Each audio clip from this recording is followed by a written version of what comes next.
Kesorotan lain, saudara, polisi masih mencari sejumlah anggota kelompok John K yang menyerang rumah Nus K di perumahan Green Lake, Kota Tangerang, Banten, Minggu kemarin. Salah satu anggota John K yang diburu adalah pembawa senjata api. Hingga kini polisi sudah menangkap 30 anggota kelompok John K usai penyerangan rumah di kawasan Green Lake City, Kota Tangerang. Polisi tengah mencari sejumlah anggota kelompok John K yang masih kabur. Satu di antaranya pembawa senjata api. Polisi juga melakukan tes urin kepada 30 anggota kelompok John K. 2 di antaranya positif mengonsumsi narkoba. Ada sekitar 25 orang yang berangkat ke sana. Ya. Masih ada beberapa yang DPO. Saya belum bisa sebutkan sekarang ini karena ada beberapa DPO yang juga masuk dalam daftar hasil pemeriksaan beberapa keterangan-keterangan saksi yang ada dan keterangan si tersangka sendiri pada saat itu. Jadi namanya sudah kita ketahui dan kita masih lakukan pengejaran terhadap yang bersangkutan, ya, yang pemegang senjata tersebut. Saat sekarang ini kita lakukan tes urin, sementara masih berlanjut 30 orang ini, ya, baru 2 yang dinyatakan positif. Nanti kita masih menunggu lagi hasil urin yang lain.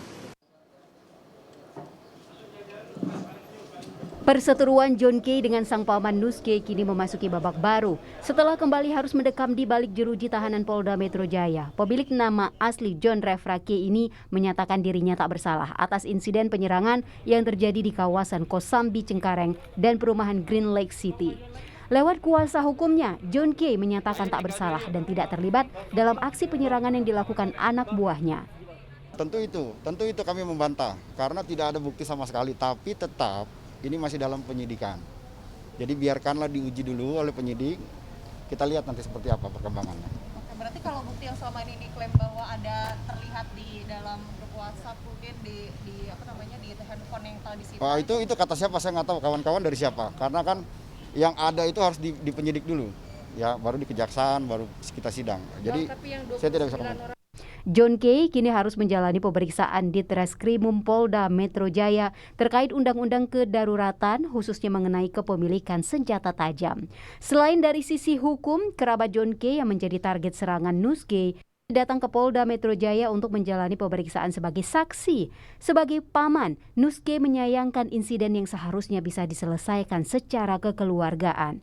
Pintu perdamaian pun ditawarkan Nus kepada John K agar keributan antar saudara ini tidak berkepanjangan. Damai loh. Ngapain lagi, kita ini keluarga harus damai.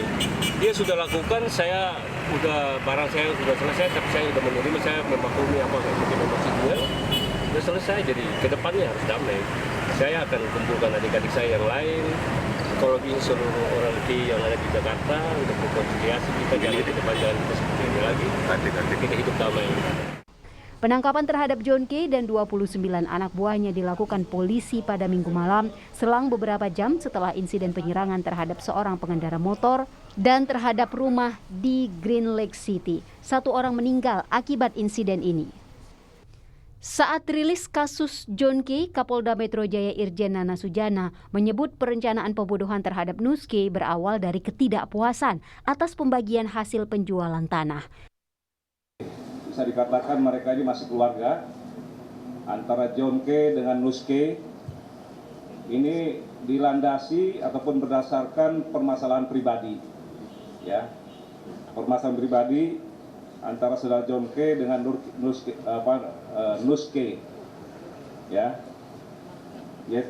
terkait adanya ketidakpuasan dalam hal ini pembagian uang hasil penjualan tanah, ya. Jadi ini masalah pribadi sebenarnya awalnya. Penangkapan terhadap John K dan kelompoknya mendapat sambutan positif dari Kapolri Jenderal Idhan Aziz. Baginya, negara tak boleh kalah dari aksi premanisme seperti yang dipertontonkan secara vulgar oleh kelompok John K di Minggu siang lalu. Tim Liputan Kompas TV.